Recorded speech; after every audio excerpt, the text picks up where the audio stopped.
We are back with Academy Award winners Craig Barron and Ben Burt with more on our Friday night spotlight on A. Arnold Gillespie. So, The Wizard of Oz, all these big, expansive shots that we saw in Oz.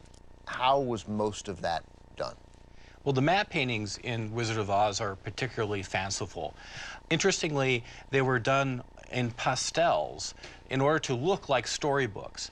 And so whenever they needed to create scenes of the Yellow Brick Road or actually the Emerald City, that would be a matte painting, a piece of artwork that was created by an artist in what was called the Warren Newcomb department.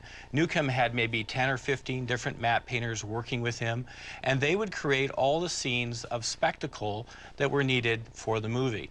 Interestingly, though, we refer to them as Newcomb department shots because they're from the Newcomb department, but what artist did what painting is actually lost to history. So while the world knows the Emerald City, you can see that image and it can go around the world and everybody knows what it is, we don't know the artist that actually painted it or created it. In that shot right there, for example, what are the actors actually looking at?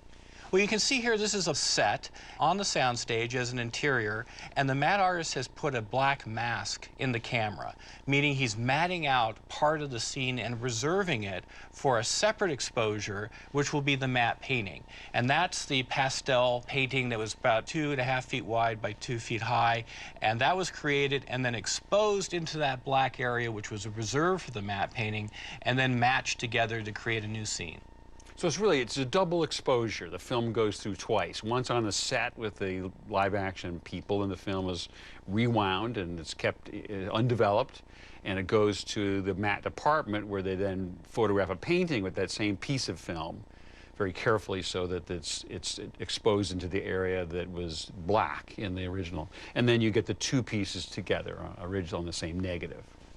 Guys, great stuff. Thank you very much. Thank you. Coming up next, the three of us are back for more from A. Arnold Gillespie, this time with a whole lot of shaking going on in the city by the bay. Tonight on TCM's Friday Night Spotlight, Spencer Tracy is a priest who packs a punch in San Francisco. Then Johnny Weissmuller rushes to rescue Marino Sullivan from lions in Tarzan and His Mate. And Charles Lawton is chomping at his crew's morale in Mutiny on the Bounty.